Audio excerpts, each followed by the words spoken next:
Welcome to another Foolish Thoughts episode. This is Joseph Barone, aka A Fool for Learning, your training and learning consultant.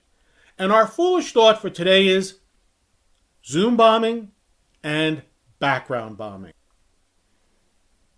Recently, I came across the term background bombing, or I should say phrase, and attempted to do some research on this particular phrase. And as I was doing so, I came across another phrase entitled Zoom bombing. So let's take a look at both of them. Zoom bombing as a term seems to have come into use in the early days of the COVID lockdowns in early 2020. Zoom bombing, according to the website How to Geek, is, quote, when an uninvited person joins a Zoom meeting.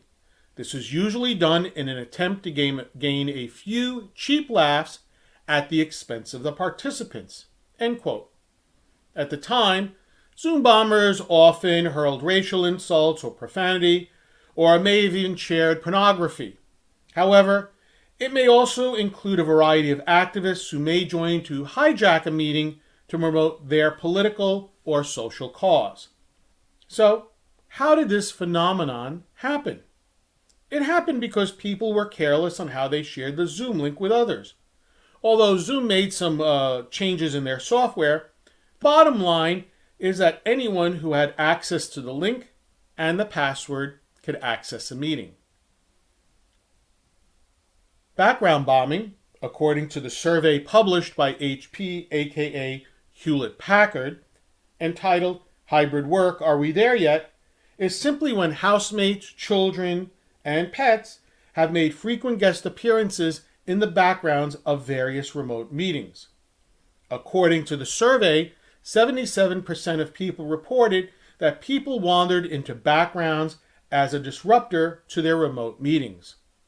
Of course, one of the most famous was the BBC interview of Professor Robert Kelly speaking on North Korea, when his daughter and son interrupted their meeting, or I should say this interview, in March of 2017. If you haven't seen the video, go and take a look at it. Professor Kelly was, of course, mortified at the time and thought that he would never be invited to speak again.